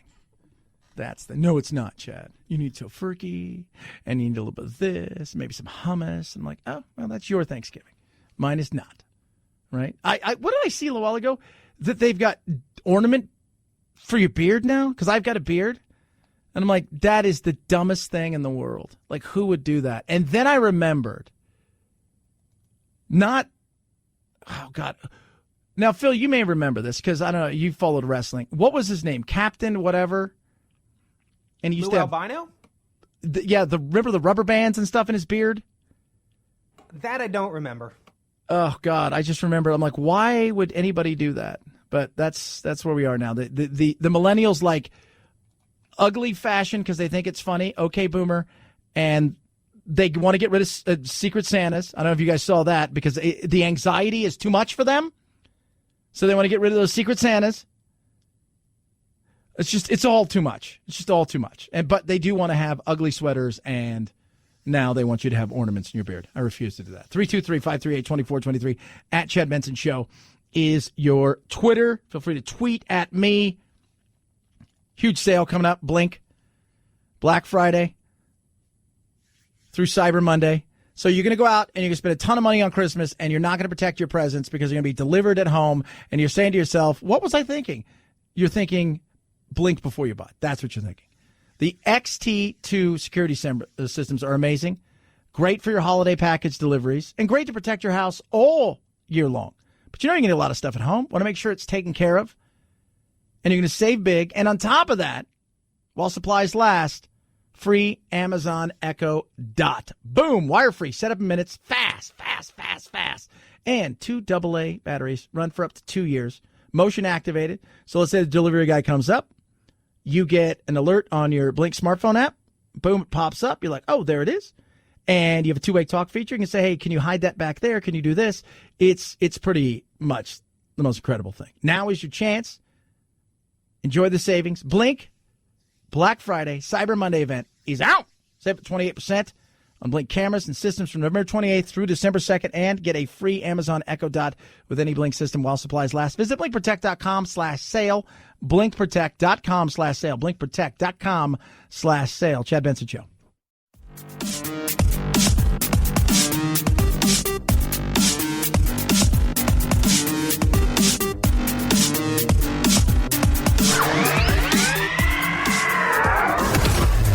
The Chad Benson Show, the only place so far that the Mueller investigation hasn't deep probed for collusion.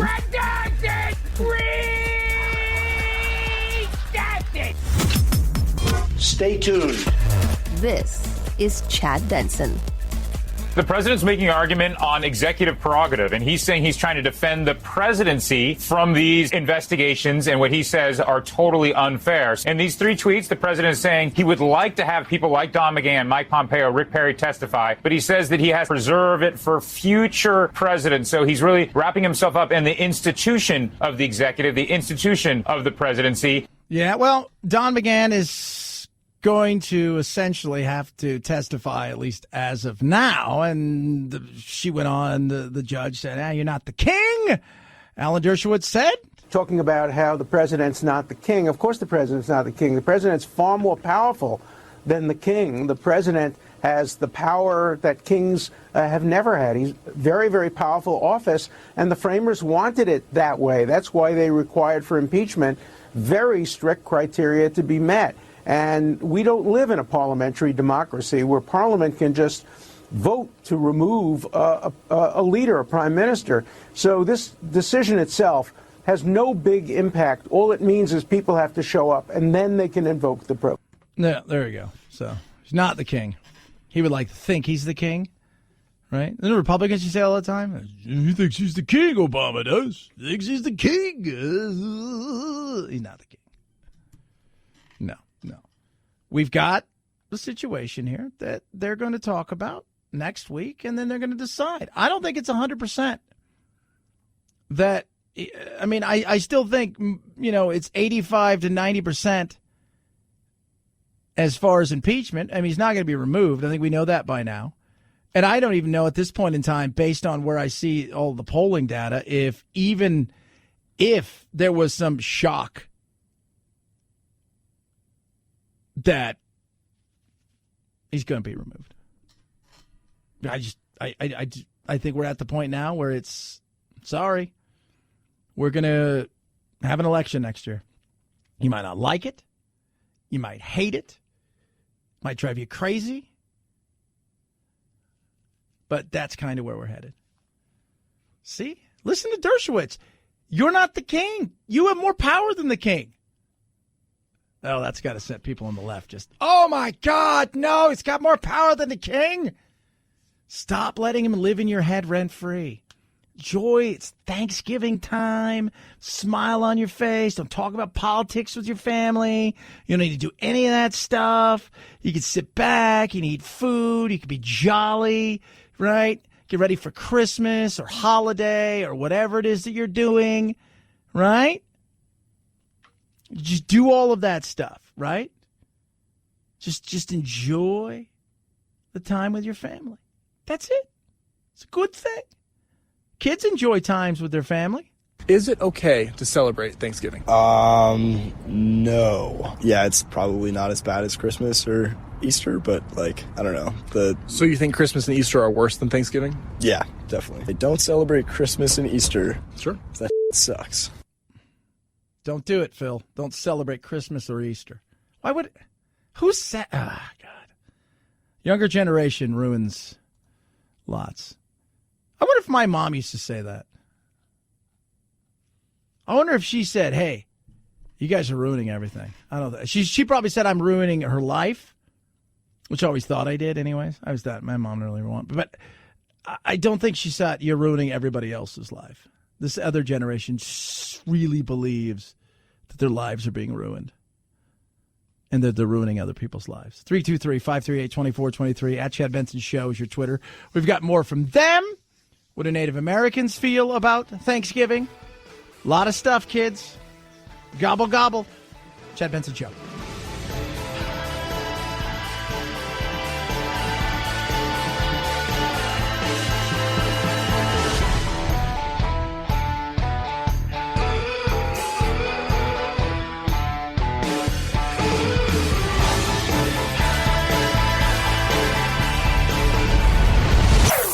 Chad Benson Show.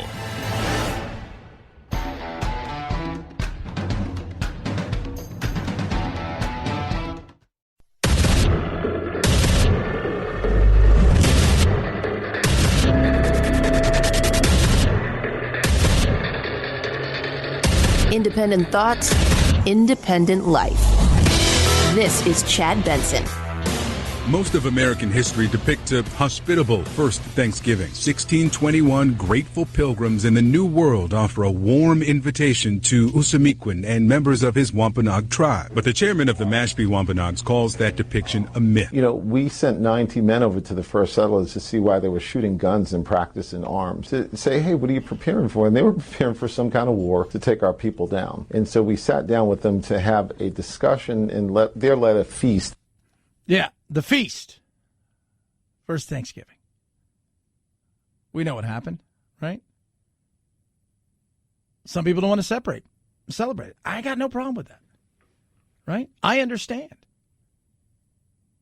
We're the white devil. We're evil. We're bad.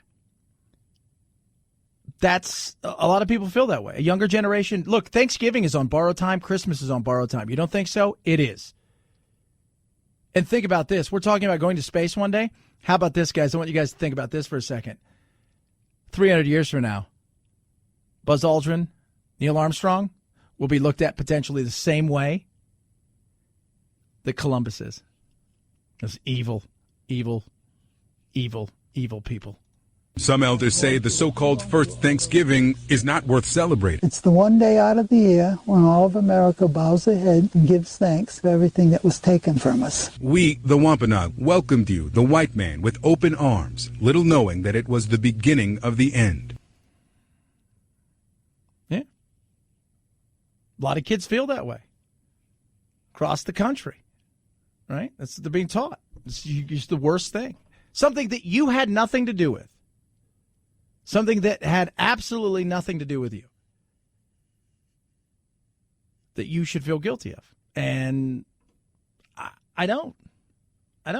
Sorry. I don't. I don't feel guilty of something I didn't have anything to do with. I don't want my son to feel guilty, right? My little one to feel guilty. My family. I mean, it sucks. But that's kind of the reality of it. And kids today are being taught, hey, This is what really happened. So you should feel bad about what really took place. We're here today at McAllister College, a small Christian private school in Minnesota, asking students if it's okay to celebrate Thanksgiving. Leaning towards no. I feel like with, the historical context and, kind of the really awful oppression of, indigenous people, like the holiday is really praised by, I think, people more on the conservative side of things. Yeah, I think that Thanksgiving has been misconstrued a lot, especially in textbooks. And it's kind of just based off of the genocide of indigenous people. I don't really think that we actually give thanks on Thanksgiving. We just eat a bunch of food, and it's just a bunch of capitalist bullshit. Yeah, that's true. But we don't think about anything other than we're going to hang out with our family. We're going to take a little time. We should look back and be thankful for the things we have. And that's it. Right? We don't go into anything deeper. We don't go anything deeper on just about anything. We're a scratch-the-surface society, for God's sakes. Call it what you want to call it. Or don't call it anything. Don't do anything. Right? Call it guilty white people's lunch. Don't eat anything. Have different stuff. Don't celebrate it. Go to work. That's the funny thing is, we'll go to work. Well, I don't want to do that. The original, the celebrating a feast really isn't because of the notions of what the actual holiday was. Well, I mean, the entire thing is sort of based off of indigenous peoples and the murder of indigenous peoples in history. I mean, the public school education tells you that Thanksgiving was this great meeting where, the Native Americans showed the Pilgrims how to, grow corn. And obviously that's not true. But what legitimately happened on Thanksgiving, I have no idea. Yeah, I have no idea. No, zero idea.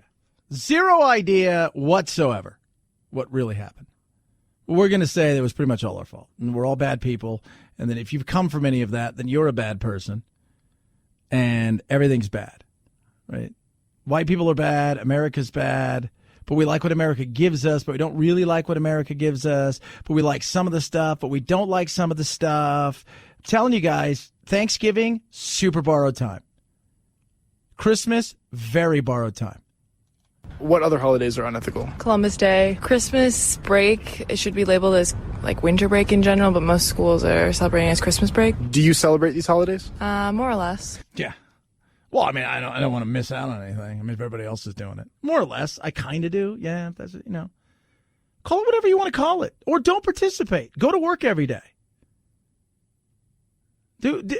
Look, I don't have the time or the want or, quite frankly, the care to feel guilty. I just don't. And people say, that's awful, that's horrible.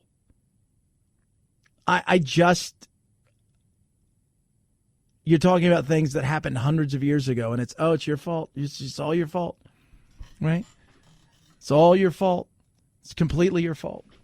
You're just a bad human being, and I mean, I get it sometimes from my friends who are uber progressive, like these time of year. They'll start posting weird stuff, and I start laughing, and they'll say, "Well, you shouldn't be celebrating. You shouldn't be doing this." And I'm like, "Dude, I've been in your house 1,000 times for Thanksgiving and for Christmas. You guys celebrate it too." Well, yeah, but what? Make it your own. No, for some people, it is an awful, horrible time, and we are now learning more and more about it that we didn't. Right? You go to college and you learn anything today. In a lot of places, what you're going to learn in certain areas is basically the white man is the devil, continues to be the devil, and should disappear. Would be great for the world. I understand. Look, at no point in time would I look at somebody who's native and say, hey, you know what? You should be happy it's Thanksgiving. Hell no. You shouldn't. At the same time, I look around and I say, we do this now with everything. And this is what cancel culture is. And more. We can understand, but at some point in time, understanding, then start to accept the fact, okay, you know what? I understand where you're coming from. But at this point in time, this is what it is. So while some people look at these in two different ways, now you've got an entire culture that feels guilty about stuff and that wants to cancel everything. I don't think that's good. I think it's good for anybody.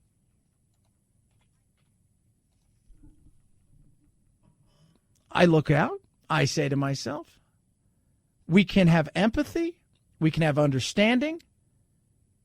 We can say what happened long ago. How do we make it better from today? But it's also part of history. People don't like to, they just want to cancel history. And that you can't do. Nor should you want to do that. None of us should want to do that. How much longer do you think Christmas has? Honestly. I mean, we joke about the war on Christmas, but, how much longer till, we're not going to sell Christmas trees anymore because it makes other people of other cultures feel uncomfortable.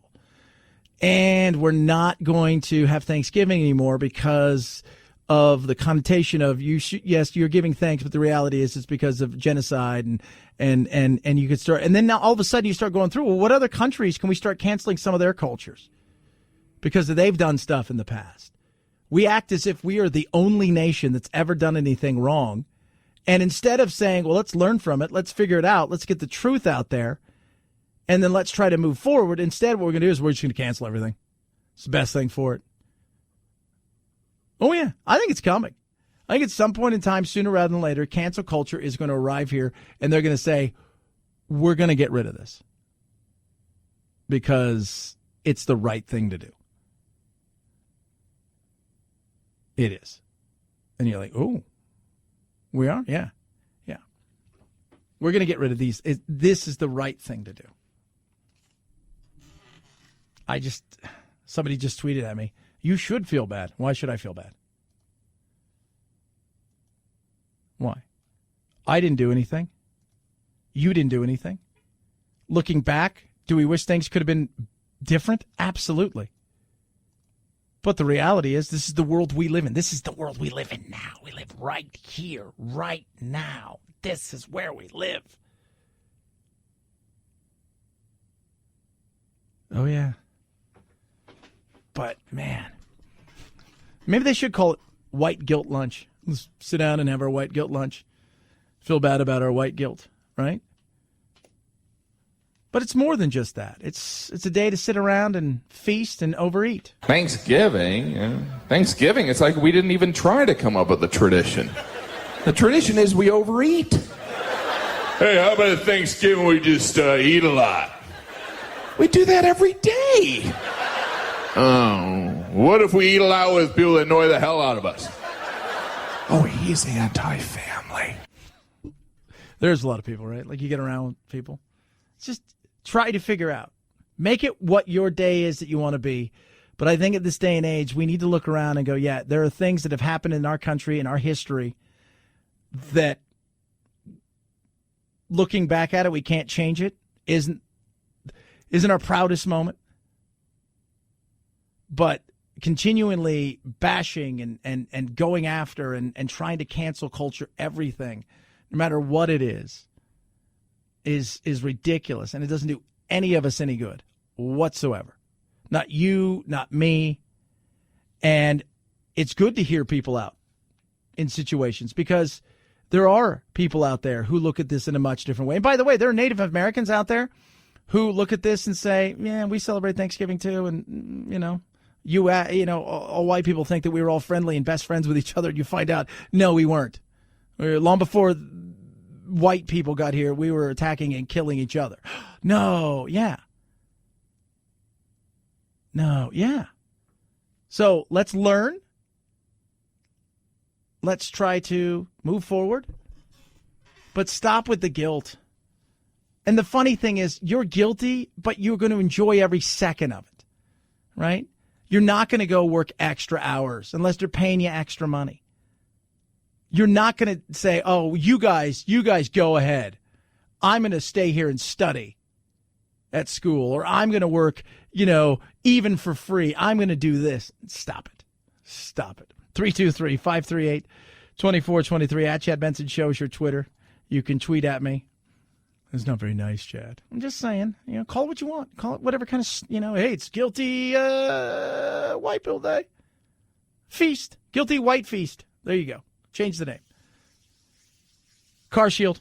Get it. Christmas time. Perfect gift. Especially if you've got somebody that's got a car and they don't have a warranty. They bought it used. Great way to protect the what if scenario. cover repairs have never been easier. CarShield gives you a 24/7 roadside assistance, a rental car for free while your car is in the shop. And that shop is the shop that you choose. You pay them a small deductible. They get them paid. It is great. And it includes everything. So if you want, they got all kinds of plans. You want everything, they got everything. If you want something specific, they got something specific. But you got to check it out for yourself. It is simple. It is easy. Whether your car is 5,000 miles or 150,000 miles on your vehicle, eventually something's going to go wrong. Over 1 million customers have been served by CarShield. They'll take care of you. Get covered today and save yourself 10%. Call 800-CAR-6000. Mention code Benson or visit carshield.com. That is carshield.com. Use code Benson when you do. It saves you 10% right there. A deductible may apply. At Chad Benson Show, Twitter, ChadBenson. It is one of the most amazing, incredible, hilarious television episodes on what to me is still one of the greatest TV shows of all time. And yes, I did watch the entire thing this morning, and it made me laugh. Oh, man. We have got it for you straight ahead right here on the Chad Benson Show.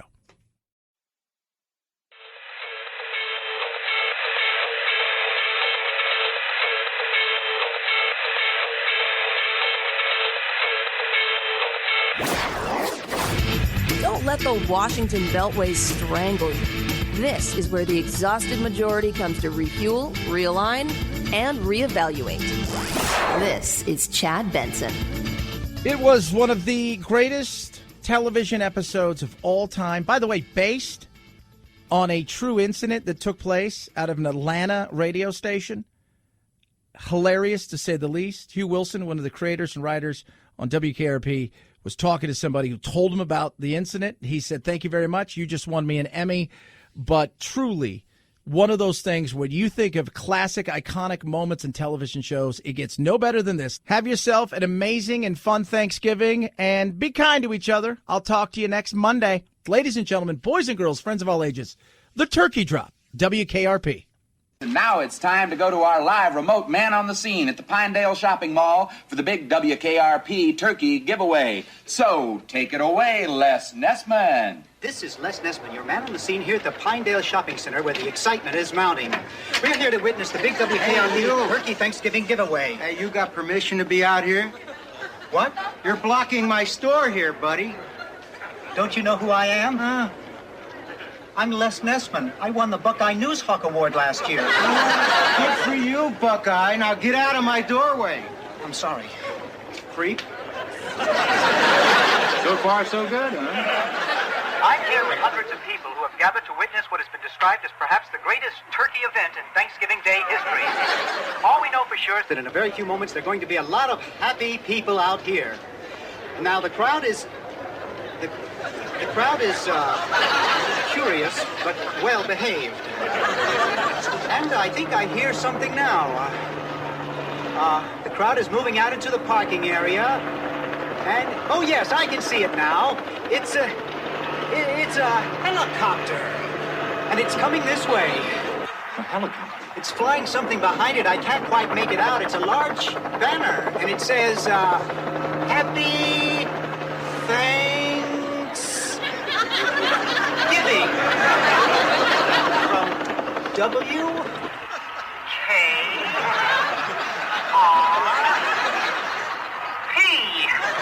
What a sight, ladies and gentlemen. What a sight.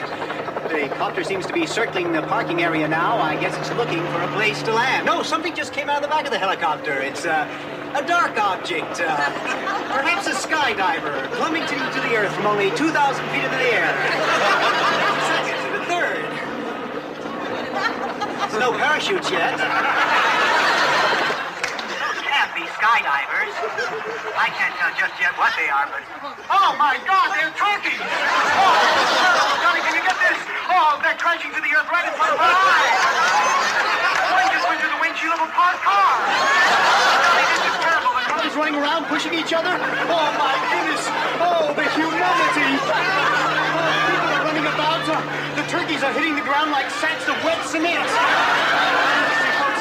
I don't know how much longer the crowd is running for their lives. I think I'm going to step inside. I can't stay out here and watch this any longer. No, I can't go in there. since the Hindenburg tragedy has there been anything like this. I don't know how much longer I can hold my position here, Johnny. The crowd...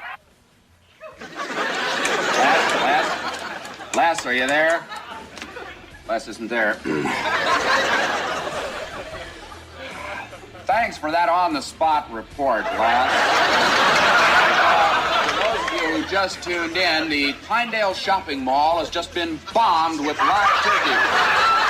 Film at 11. As God is my witness, I thought turkeys could fly.